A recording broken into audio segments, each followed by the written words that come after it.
Assalamualaikum warahmatullahi wabarakatuh. Alhamdulillah wassalatu wassalamu ala rasulillah sayyidina Muhammad ibn Abdillah wa ala alihi wa ashabihi wa man tabi'ahu wa wala.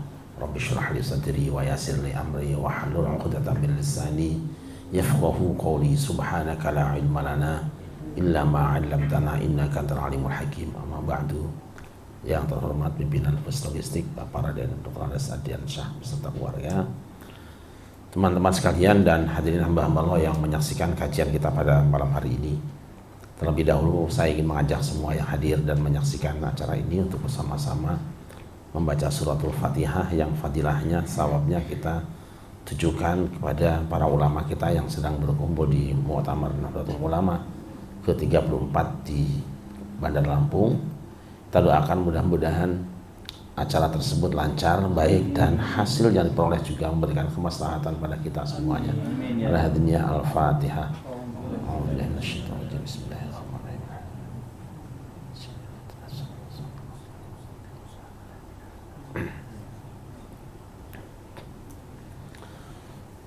Kali ini kita akan kembali membaca ayat Al-Baqarah ke-62.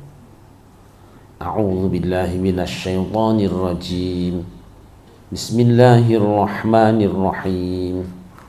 Innal ladzina amanu wal ladzina hadu wan nasara was-sabiin man amana billahi wal yawmil akhir wa 'amila salihan falahum ajruhum 'inda rabbihim wala khaufun 'alaihim wala hum yahzanun. Sok dibaca terjemahnya. Bismillahirrahmanirrahim. Sesungguhnya orang-orang yang beriman, orang-orang Yahudi, orang-orang Nasrani, dan orang-orang Sabiin, siapa saja di antara mereka yang beriman kepada Allah dan hari akhir dan melakukan kebajikan, mereka mendapat pahala dari Tuhannya. Tidak ada rasa takut pada mereka dan mereka tidak bersedih hati. Shadaqallahul azim. Sesungguhnya orang-orang amanu yang telah beriman,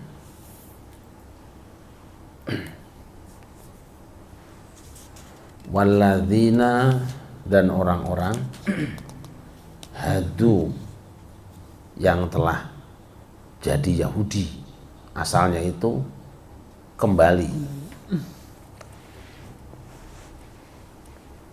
wan nasara dan orang-orang Nasrani, was-sabiina dan orang-orang sabiin yang beriman pada Allah dan hari akhir serta berbuat baik, maka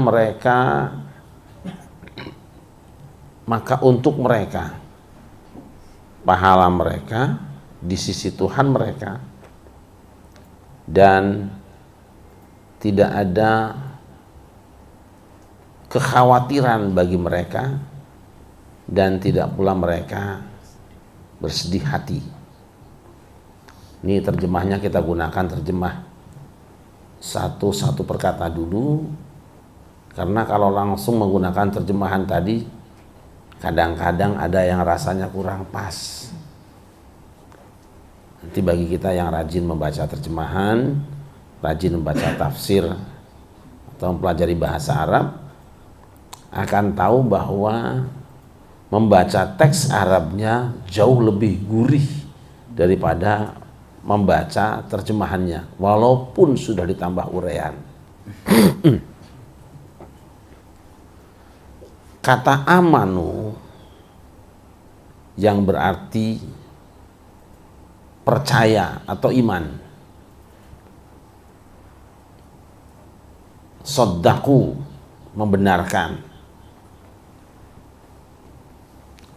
Kalimat ini digunakan untuk memberi istilah bagi umat baginda Nabi besar Muhammad SAW. Sehingga nanti kalau disebut ya ayyuhalladzina amanu, ya ini dia. Yang kedua, walladzina hadu. Hadu itu ada dua pendapat di sini paling tidak. Yang pertama bahwa dia terambil dari kata Yahuda. Yahuda, anak pertama Nabi Yakub. Nah, kemudian geser.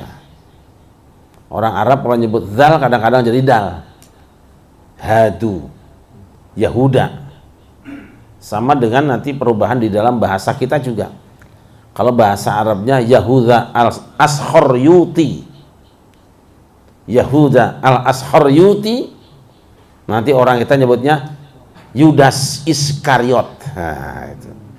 Jadi biasa saja, kita tidak usah kaget kalau ada orang yang nyebut bahasanya dirubah-rubah. Sebetulnya bukan berubah, tapi disesuaikan dengan mesin yang ada di sini. Sudah pernah saya sampaikan, kalau kita membaca kitab bahasa Arab tahun 70-an, itu ada penyusun kitab bahasa Arab namanya Umar Abdul Jabbar. Kalimat Muhammad itu terjemahnya Mamat. Muhammadun yadhabu ila suqi, si Mamat pergi ke pasar. Ahmadu, si Amat. Nah, jadi itu biasa saja lah. Kita juga jarang yang menggunakan aslinya kan. Muhammad Soleh, Soleh, si Soleh. Ada nggak namanya si Solih di sini? Jarang, ya kan? Nah, yang kedua ada tadi orang-orang Yahudi. Pertama karena dia dinisbatkan kepada anak Nabi Yakub yang paling tua. Jadi mereka adalah turunan dari Nabi Yakub. Dan penafsiran kedua, hadu itu adalah karena mereka kembali roja'u, kembali dari kesesatan menyembah patung anak sapi. Orang-orang yang sudah tobat. Nah, peristilahan hadu ini kemudian dijadikan peristilahan untuk sebutan bagi mereka yang dianggap sebagai umat Nabi Musa alaihissalam. Ban Nasoro dan orang-orang Nasrani. Kata Nasoro itu asalnya dari Nasoro, yang suruh Nasron, menolong. Kenapa mereka disebut dengan Nasoro? Karena ketika Allah tanyakan man ansori ilallah, ketika Nabi Isa mengatakan siapakah orang-orang yang akan menolong aku dalam membela agama Allah, mereka mengatakan nahnu ansorullah, kami adalah ansornya Allah. Maka mereka disebut dengan Nasoro, para penolong. Dan kita juga mengenal ketika Nabi hijrah ke Madinah juga kan ditolong oleh kaum Ansor. Yang berangkat bareng namanya kaum Muhajirin. Nah, di Jakarta banyak masjid Al-Muhajirin, itu isinya pasti pendatang tuh.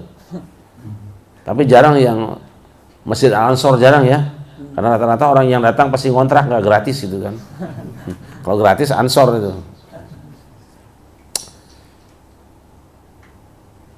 Was-sabiin, dan orang-orang sabiin nanti ada pendapat yang mengatakan bahwa mereka adalah satu kelompok di antara Yahudi dan Nasrani. Ada juga mereka yang mengatakan bahwa mereka tidak punya ideologi seperti Muslim, Yahudi, Nasrani dan sebagainya.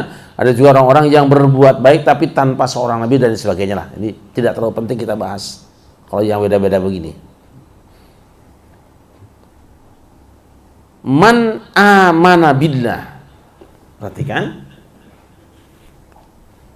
Kalau tadi amanu sebutan buat umat Nabi Muhammad, hadu sebutan buat umat Nabi Musa, Nasara sebutan buat umat Nabi Isa, dan sabiin yang diperselisihkan tadi.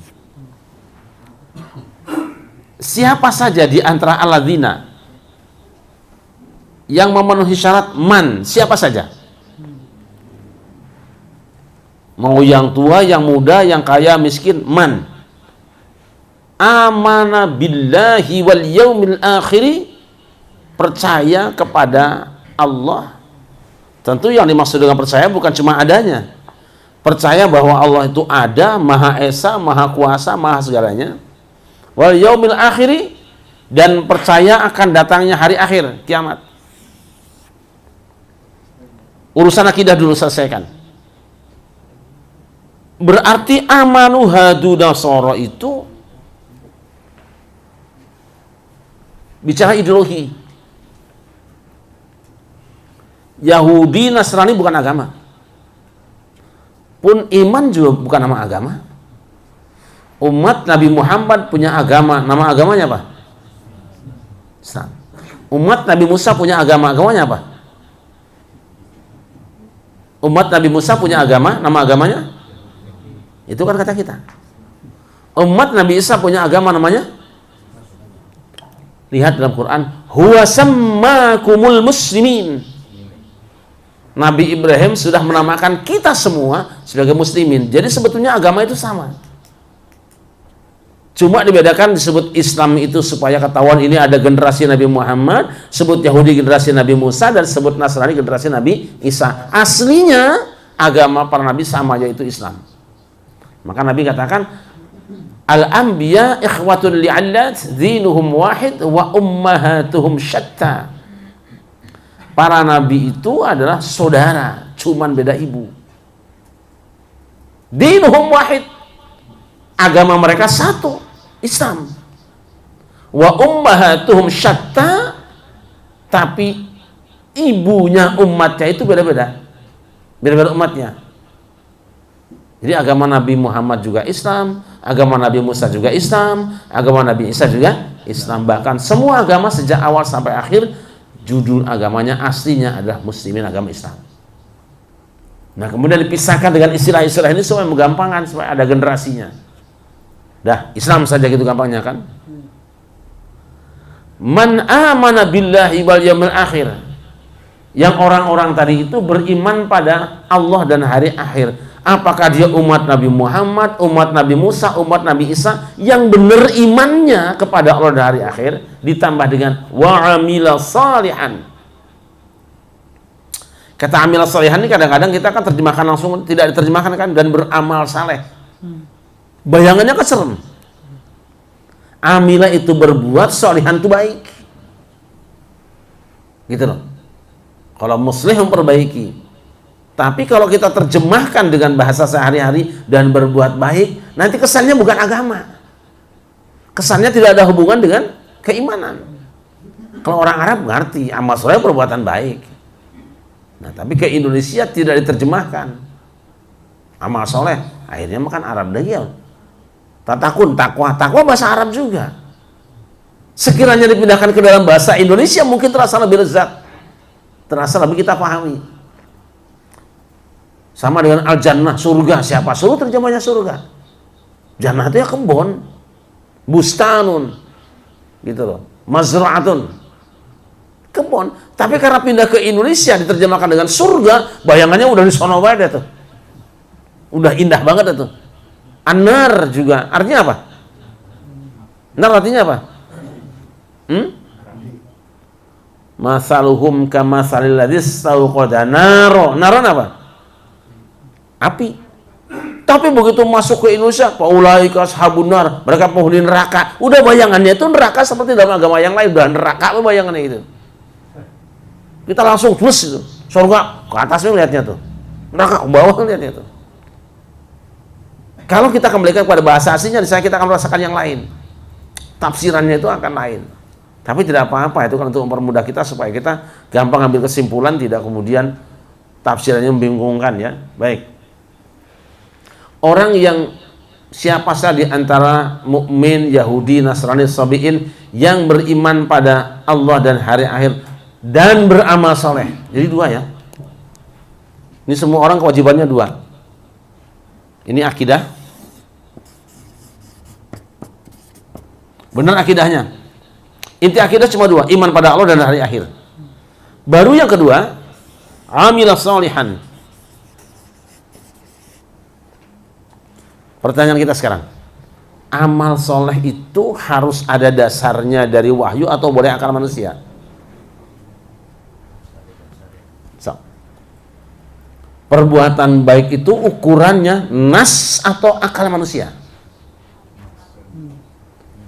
Mencuri baik apa buruk? Untuk mengatakan mencuri itu buruk perlu ayat nggak? Sebelum Quran turun, orang sudah nyebut pencuri buruk apa tidak? Sudah.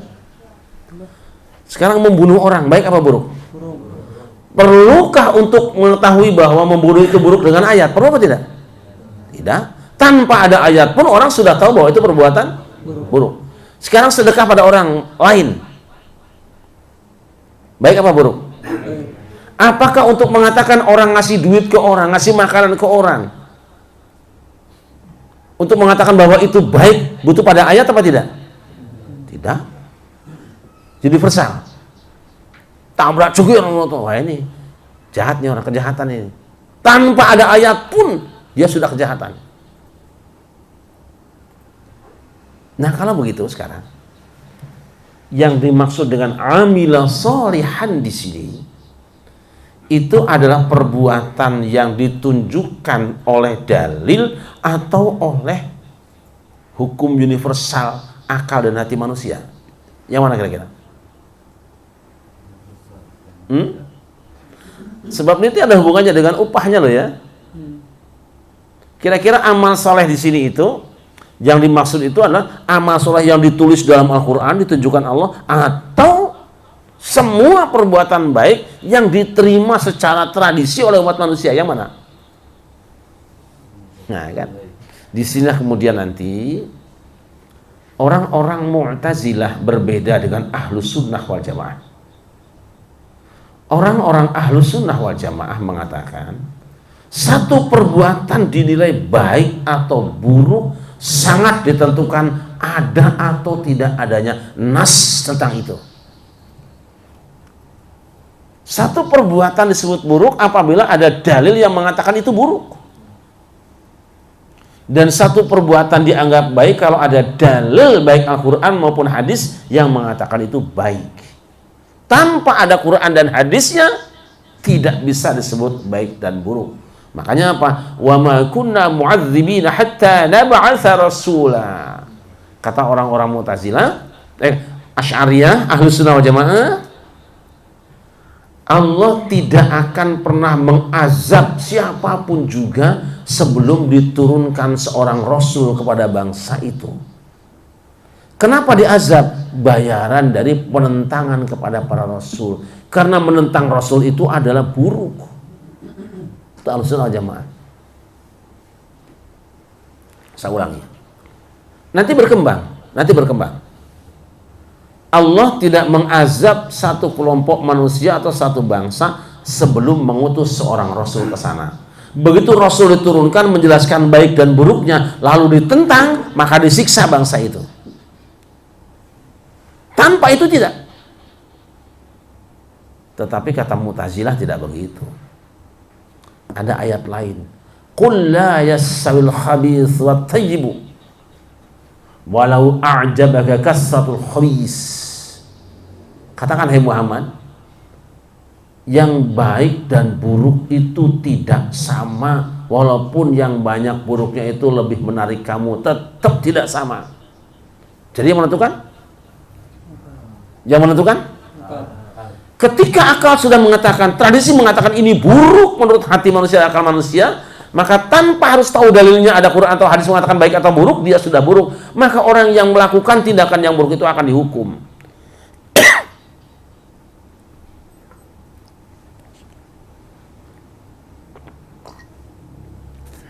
Baik. Sekarang surga dan neraka. Mu'tazilah dan Ahlus Sunnah sudah beda dalam menentukan sesuatu dianggap baik dan buruk. Kata Ahlus Sunnah, An-Nas, dalil. Kata Mu'tazilah, Al-Aql, logika. Apa yang akalmu katakan buruk, ya buruk. Jika kamu langgar, kamu akan mendapat dampak buruknya karena kamu sudah melawan akalmu. Dan orang yang bertindak tidak sesuai akalnya itu orang tidak normal.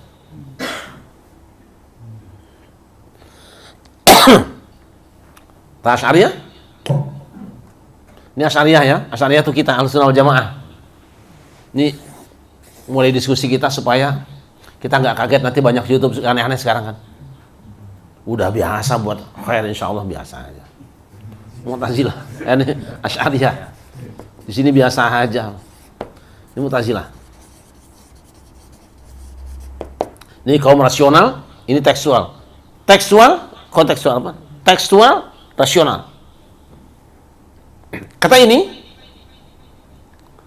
Allah tidak akan mengazab siapapun juga sebelum dia diberitahu tentang sebuah kebenaran. Dampaknya apa? Nanti ketika kiamat datang, siapa yang masuk surga dan neraka? Apakah surga dan neraka ditentukan oleh dalil atau oleh akal? Ayo. Berdasarkan ayat tadi, kami tidak menyiksa, kata Allah,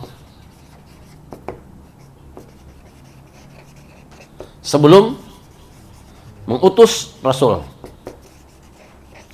Rasul diutus membawa dalil. Dia sampaikan pada umatnya, diamalkan surga, dilawan neraka. Cek Asy'ariyah.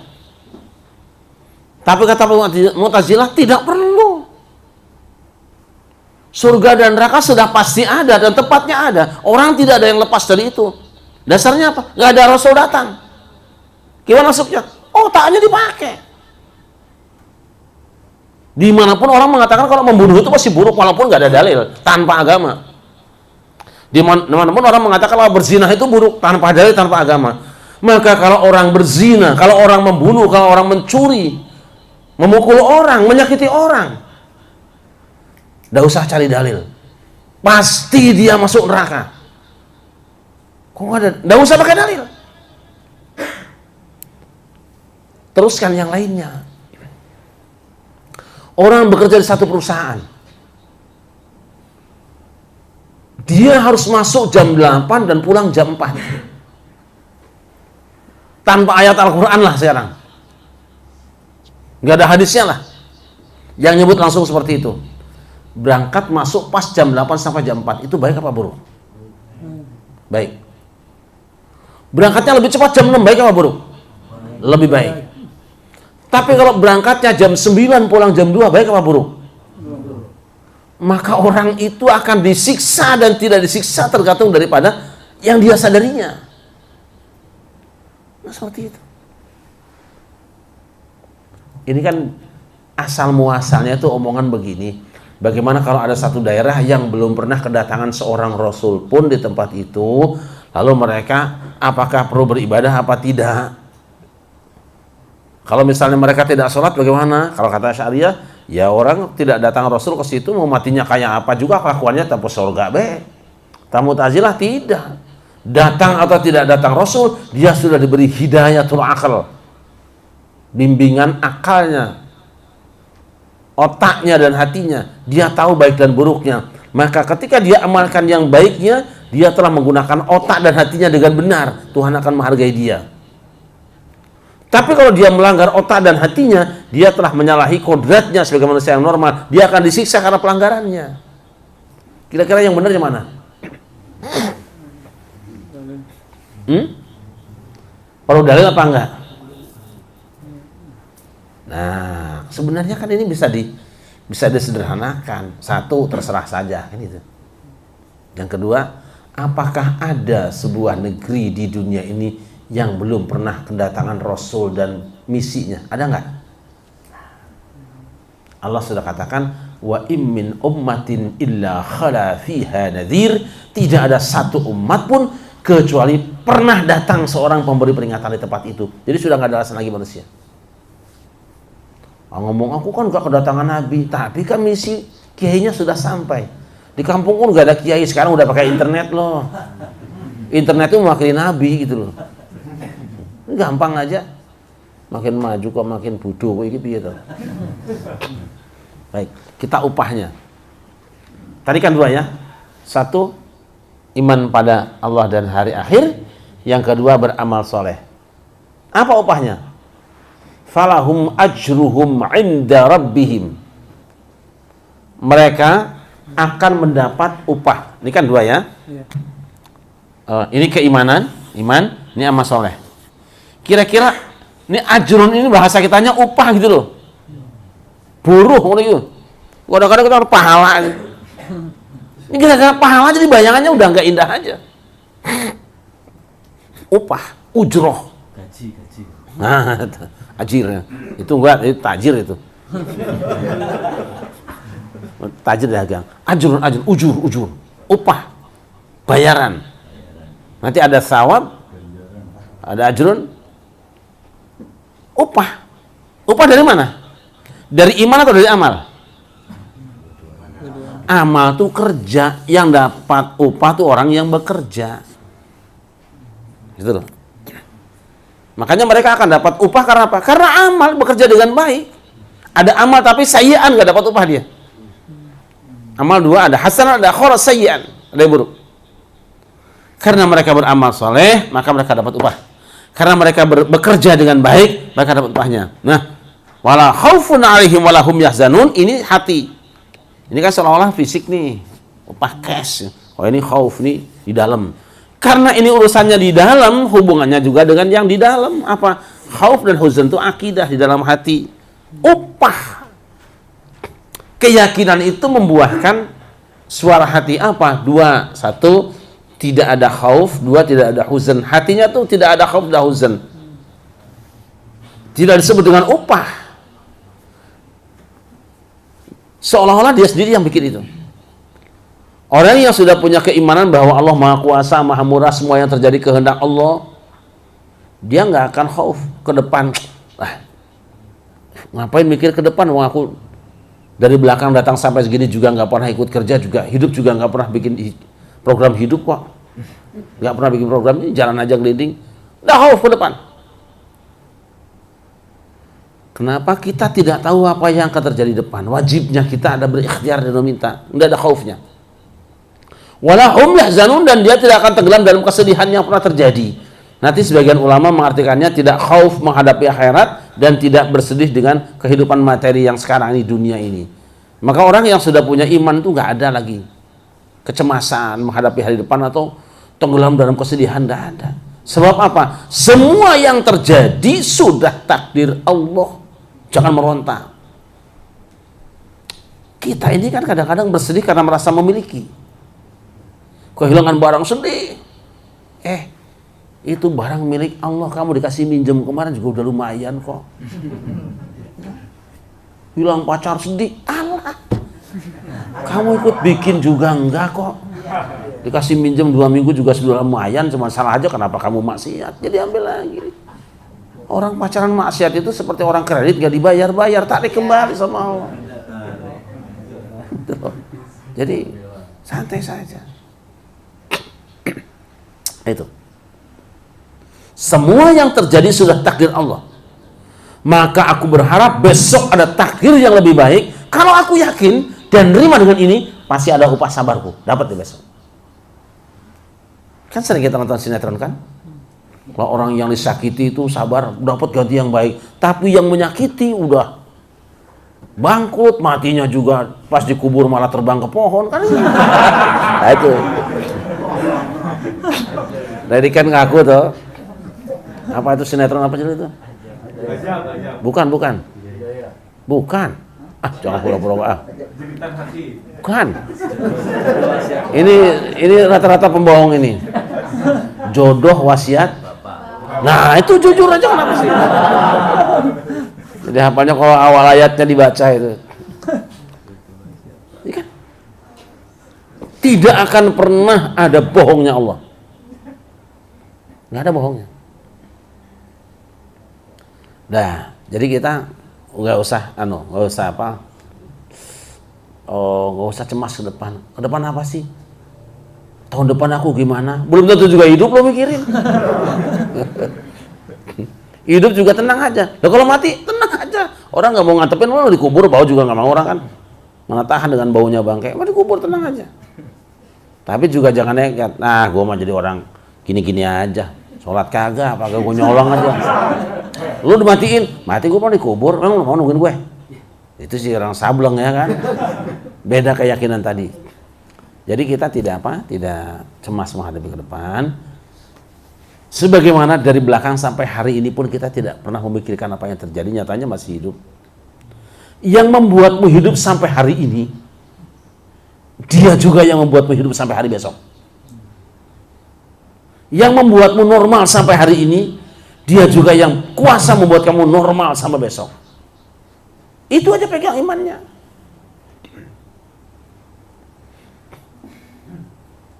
Yang kemarin hilang, sudah, lupakan. Jangan melihat ke belakang, kecuali dosa. Ingat dosa ke belakang supaya kita terdorong untuk bertobat. Tapi kalau yang kehilangan sesuatu, jangan. Nah, ingat tadi kaidahnya, siapa yang beramal dia dapat upah. Siapa yang beriman, tenang jiwanya. Itu.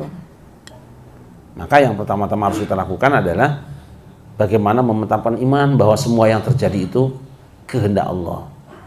Kencengkan iman sehingga kita semangat untuk beramal dan yakin bahwa Allah pasti akan memberikan bayarannya pada kita semua. Istilahnya fani'ma ajrul 'amilin. Upahnya orang-orang yang bekerja. Nah, tinggal seberapa besar kerja kita. Jangan pula kita kalau sudah kerja karena Allah diiming-imingi dengan materi dunia, seolah-olah Allah itu seperti tukang warung. Nih, kalau aku keluar 10 juta besok dapat 700 juta. Jangan begitulah, tukang warung. Jangan begitu berpikirnya. 700 kali lipat, tapi aku tidak bayangkan apa bentuknya ya. Jangan sampai nanti kita sedekah jam tangan satu ngebayangkan dapat tronton gitu misalnya. Jangan. Itu aja upah ya. Kan sekarang begitu ya. Kalau ngaji orang misalnya cuma sebutkan pahala akhirat nggak tertarik. Tapi coba ngaji, wah dengan dongeng lah macam-macam. Yakin lah, ini ayatnya nih. Lo 700 kali lipat lo. Masa kagak percaya sih? Buas, semangat orang datang. Karena bayangan setelah ngaji itu tambah dunia, bukan itu. Bukan itu. Begitu nggak dapet, lapor kan?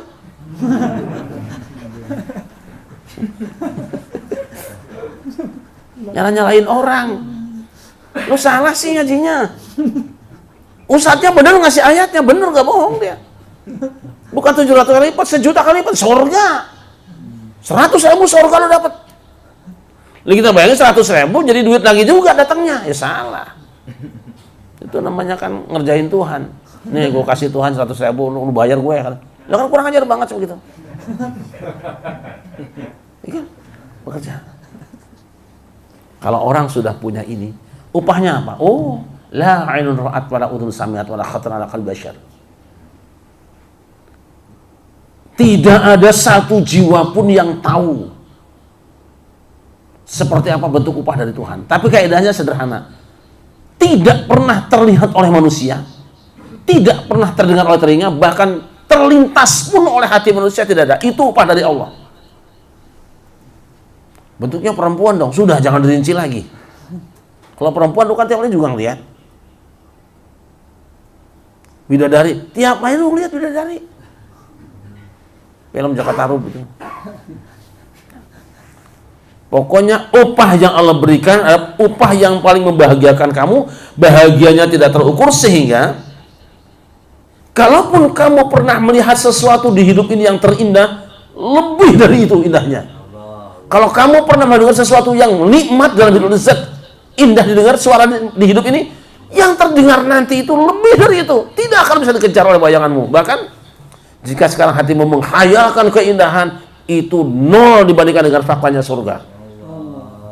Itu aja. Bentuknya apa? Ya mana tahu kita.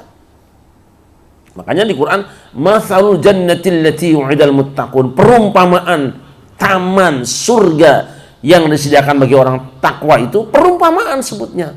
Saking sulitnya melukiskan, percuma aja digambar durian, nggak bisa, orang nggak sama kok. Ini kebetulan saja kemarin itu saya lihat beli durian nggak jadi di Lampung nih lagi. Bayanganmu tuh bohong semua. Kamu lihat sekarang perempuan yang paling cantik siapa misalnya? Allah, gak apa-apanya. Lihat rumah lu, keren banget lu. Nah, itu rumah yang paling hebat di surga, sampah juga udah gak kepake dia. Kita injek-injek itu rumah. Bini yang kata cakep banget soalnya udah kesenggol aja, kita buang aja tuh. Makanya jangan kecil hati, punya bini galak, santai aja. Lo mantar gua buang. Lo mah disana jadi second. Tapi kalau kamu baik, kalau kamu istriku baik, maka kamu adalah bidadari pertama yang bersama dengan aku. Insya Allah. Itu aja. Istri jelek, sabar. Aku jadi bini jelek, tempelengin mulu sama laki, sabar. Kesabaranmu itu yang akan membuat kamu nanti cantik di surga. Udah jelek, tempeleng ngamuk, ya hancur.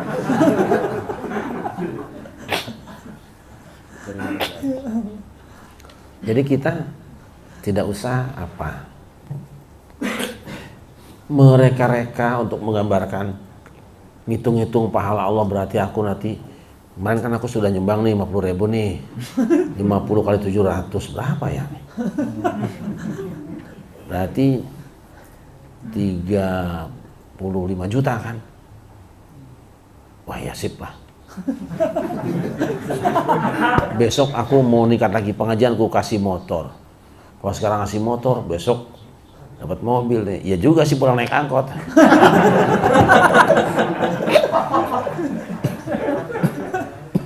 Lah kesel jadi ya kan? Biarkan Allah yang mengatur. Dia tuh Syakirun Alim. Sangat berterima kasih Allah itu. Dan terima kasih Allah tuh beda dengan kita. Kita mah terima kasih benar-benar terima kasih doang.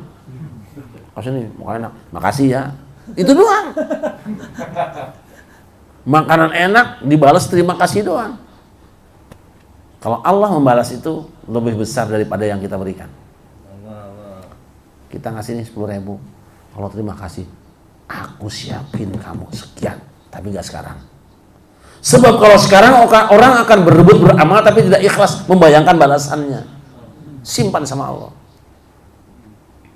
Jangan suka bayang-bayangin. Ikhlas suka yang apa sih? Seperti orang yang ngasih pacaran. Ikhlas. Dia akan berusaha supaya pacarnya itu apa? Puas dengan apa yang diberikannya. Tanpa janji tiap hari berusaha. Besok aku ingin ngasih ini. Ulang tahun ini ngasih apa? Tahun besok harus lebih besar lagi. Walaupun setelah kawin mah nggak ada lagi itu kan namanya. Sedang merebut cinta dia ke kita kan. Tulus kita berikan, karena apa? Aku puas, aku rela berikan apapun demi kamu. Yang kuinginkan engkau tersenyum padaku. Satu senyuman lebih menikmati daripada segelas minuman. Ya kan? Sering saya sampaikan. Satu kedip pandangan lebih membahagiakan daripada satu meja hidangan. Itu. Dikorbankan semua itu dia. Gak pernah bilang, aku terpaksa melakukan ini. Tidak. Orang tua larang, jangan loh. Ma, aku demen sama dia, ma. Ih, ngotot banget sama dia. Anak wajah cuma 3,5 kan. Masya Allah. Sekarang apa? Innallaha jamilun. Allah yang terindah. Apa yang sekarang kita sedang merayu Allah supaya dia senyum buat kita? Apa yang sekarang kita lakukan lewat tangan kita, kaki kita, mulut, mata, dan telinga kita supaya Allah tersenyum melihat kita? Syukur-syukur dia terus bareng dengan kita. Nah, ngitung-ngitung sama Allah. Ya itu bodohnya kita. Sedekah ngitung. Katanya karena Allah. Untuk ridho Allah. Sedekah ngitung. Padahal barangnya kita sedekahkan udah dia yang ngasih kok. Gak punya malu kita kadang-kadang ya. Nah, jadi ayo dua inilah. Mantapkan iman terus ya. Yakin bahwa Allah itu segalanya. Allah yang bikin kita, Allah yang hidupin kita. Kita aja yang gak punya malu ya. rasa punya gitu. Terus kita juga masih terus butuh ingin apa? Ingin diberi tambahan anugerah oleh Allah. Ya yang ada dipakai, diamalkan gitu. Nah, kita berdoa mudah-mudahan kita tidak lagi punya stok kesedihan. Menyusahkan banget ya. Ya. Dan Allah tidak membiarkan ada lagi di hati kita kecemasan ya. Amin. Itu menyiksa batin betul. Buanglah. Kalau sudah la khaufun 'alaihim wa lahum yahzanun. Enak. Ada apapun. Enggak takut. Selalu apa? Innallaha ma'ana. Rasul dengan Abu Bakar dikejar musuhnya. Abu Bakar lari depan, jangan. Ada ketakutan. La tahzan innallaha ma'ana. Nabi Musa dikejar Firaun sampai di pinggir lautan itu. Sahabatnya bilang innal mudrakun, kita kena.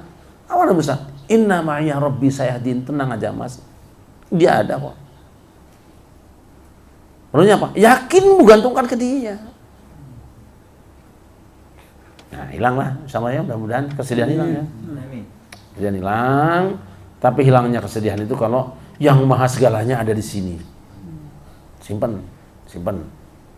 Iya ya, aku nggak kurang dicintai sama istriku ya. Alah, dia mencintaiku. Kok kurang ya? Dia kurang bisa membahagiakan aku. Dia yang bahagiakan aku. Kok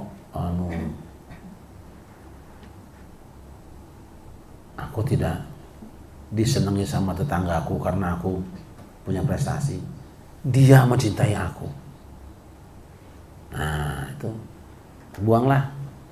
Insya Allah dengan sering-sering kita merenungkan kebesaran Allah, kemurahan Allah, tolonglah kita mohon pada Allah supaya kesedihan, kecemasan yang selama ini menjadi teman hidup kita, buang. Karena toh pada akhirnya apa? Saya suka banding-bandingkan ya. Kita punya alat musik banyak. Mana yang lebih nikmat? Mendengar musik atau dengar candaan anak? Ayo. Ya. Dengar anak canda, cucu canda. Kalah semua musik. Ternyata nggak mahal bahagia tuh ya. Kita suka bayangkan punya rumah yang bersih rapi gitu. Anaknya lagi main-main, kita marahin, kamu tuh berantakin mainan lagi. Begitu dia besar diambil orang, pindah rumah gak ada berantakan lagi, kangen coba jantan. Ya. Dinding rumah itu rat.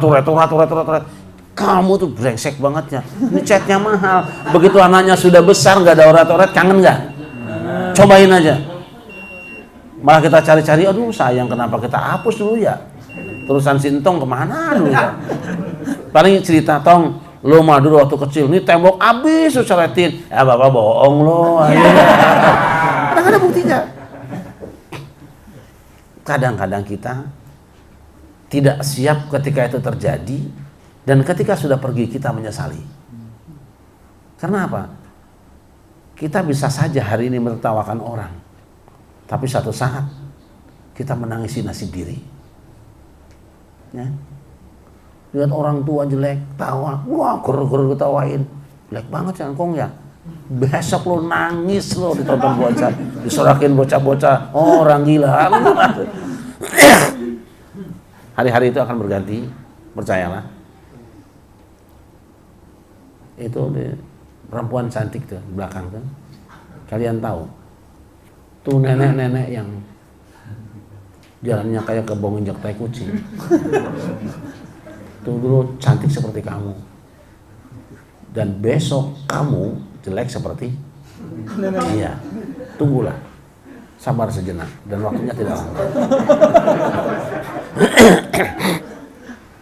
Kita hari ini bisa mentertawakan orang, tapi esok lusa menangisi diri sendiri. Jadi kalau tidak ingin menangis di hari nanti, jangan tertawakan saat pagi. Gitu ya. Nah itu kadang-kadang kita enggak. Dunia ini wang sinawang. Lihat orang kayaknya seneng banget. Belum tentu. Ya kan? Ayo kira-kira mana yang lebih tenang sekarang? Direktur apa karyawan? Karyawan mah nggak digaji bisa demo. Tapi kalau direktur lagi ada halangan nggak sempat gaji, itu gimana coba? Demo kemana lo? Kan gitu ya. Saya kenal beberapa orang yang subhanallah secara dunia luar biasa. Tapi kebahagiaan jangan lihat satu titik. Kita melihat orang yang rumahnya besar bahagia, belum tentu. Dia bingung bayar listriknya. Dia bisa bayar listriknya, tapi bingung ngepel lantainya. Lah rumah 4 lantai ngepelnya bagaimana coba? Ya, bingung. Orang hartanya banyak, bingung nyicilnya. Banyak. Oke, dia hartanya banyak, rumahnya bagus, ada karyawan dan sebagainya, bersih. Pasti nggak tenang, belum tentu. Anaknya belum tentu mengembirakan dia. Karena merasa punya anak, orang tuanya, anaknya merasa punya harta, orang tuanya, anaknya tiap hari ngajak jalan-jalan mulu, apa nggak capek? Capek. Jadi enakan mana? Orang kaya apa orang miskin?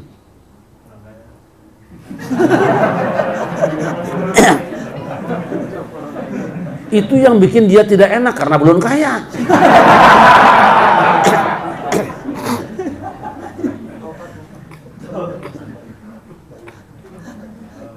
Benar. Dulu ketika saya belum punya mobil itu ya santai saja. Di otak saya isinya sedikit saja. Begitu punya mobil 1 biji, kepikir ujung tahun kan, mobil ini kan setorannya Januari nih, Desember udah mikir. Bukan cicilannya, saya mau nggak pernah nyicil dong. Namanya mobil dikasih orang. Yang satu lagi bayar pajaknya Februari, yang satu Maret, satu April. Itu 4 bulan tuh otakku mikir terus bayarnya bagaimana urusannya. Iya. Jadi apa? Tidak ada yang sempurna ya. Bahagia yang mana sih? Trimo ing pandum. Narima kenu aya bae gitu. Apa sih anaknya makan? Erak ujung-ujungnya. Wah, rebutan makan. Ujung-ujungnya mana? Tuh. Apa? Minuman yang enak kayak kopi gini yang udah dingin ini misalnya itu. Enaknya kayak apapun tetap saja. Jadi ayo tiap hari terus diingat-ingatkan arah.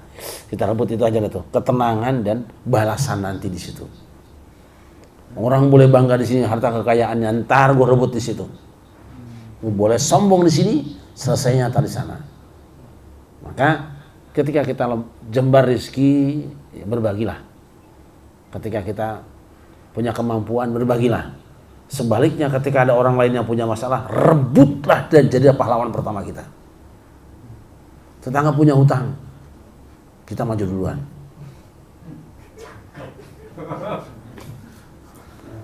Nah ini kan takut pengecut begini.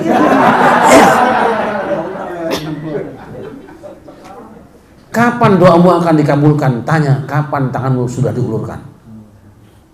Orang yang mustajab doa sebenarnya adalah orang yang mustajab memperhatikan orang. Benar. Saya tidak pernah jadi orang kaya, tidak merasa. Dan tidak pernah merasa memberi. Tapi doa saya apa? Ya Allah, jangan biarkan ada orang masuk di rumahku pulang tidak selesai masalahnya. Kalau tidak selesai minimal dia tidak pulang dengan tangisan. Semua yang masuk rumah saya ngopi pasti itu. Dan gak habis kopi itu berapa tempat di dapur sana. Berderet kopi itu. Ini belum habis sudah datang lagi. Dan itu tanpa diminta. Dari mana? Dia yang menggerakkan. Rumah Syarif mau habis kopinya. Kirim situ. Percaya aja. Jadi tiap saat kita harus ngintip Siapa ya di antara kita yang punya masalah ya? Dan berdoa pada Allah, doa pada Allah. Ya Allah, jadikan rumah kami sebagai rumah pengharapan bagi orang-orang yang tidak merasa punya hari depan. Itu deh. Percaya aja deh. Kita mah nggak ada yang caring, nggak ada, orang kaya semua kok. Gimana nggak kaya, duduknya aja miring sana miring kacau begitu. Ciri-ciri orang kaya kan kacau begitu. Sok, siapkan uluran kita. Kembali ya tadi, iman mantapkan. Setelah itu apa? Amilah sholihat. Perbuatlah yang baik menurut syariat. Jika engkau tidak menemukan dalilnya, lakukan yang terbaik menurut akal dan hatimu, menurut tradisimu. Kerjakan sebanyak-banyaknya, biarkan dia yang bayar. Allah yang bayar. Alhamdulillah saya hari ini tidak punya hutang. Rahasianya apa? Saya mohon ya Allah, kalau ada orang punya hutang, bantu aku bayarin dia. Benar. Tapi jangan politisir nih doa. Gue besok aku punya hutang nih. Datang Syarif Rahmat, jangan. Bukan untuk riya. Bukan, demi Allah bukan. Berapa santri yang mondok misalnya nggak punya, jawab mau nggak aku jadi bapakmu? Mau, oke. Gitu. Lakukan itu, jangan ragu. Maka saya anjurkan tiap hari kita keluarkan uang 1.000 aja, nggak usah banyak-banyaknya, 1.000 lah. Jadi dari sebulan 30.000 sudah pisahkan 1.000 atau 2.000 lah, kan sekarang duit 1.000 udah jarang-jarang. Kalau masih punya duitnya keterlaluan nyari-nyari. Kalau masih ada yang megang berarti nyari-nyari, pelit betul di orang tuh. Berikan ke anak. Cari orang yang susah. Tidak usah diminta doa ya. 2.000 aja minta doa ya. Kata bocah, mahalan Fatihah hanya lo mau 2.000. Semoga Allah Subhanahu wa taala besarkan kasih sayang kita pada sesama. Dan di antara kita saling membantu, saling menyelesaikan semua urusan kita insyaallah. Al-Fatihah.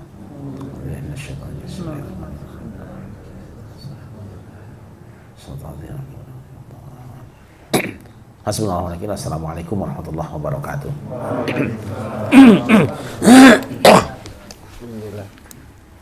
Umat ya. Alhamdulillah Rabbil Alamin. Terima kasih kepada guru kita Biki Syarif Rahmat yang telah menyampaikan kajian tafsir Al-Quran ini. Mudah-mudahan apa-apa yang beliau sampaikan manfaat untuk kita semua, dan insyaAllah kita amalkan dalam kehidupan kita sehari-hari dan bahkan nanti di akhirat kelak.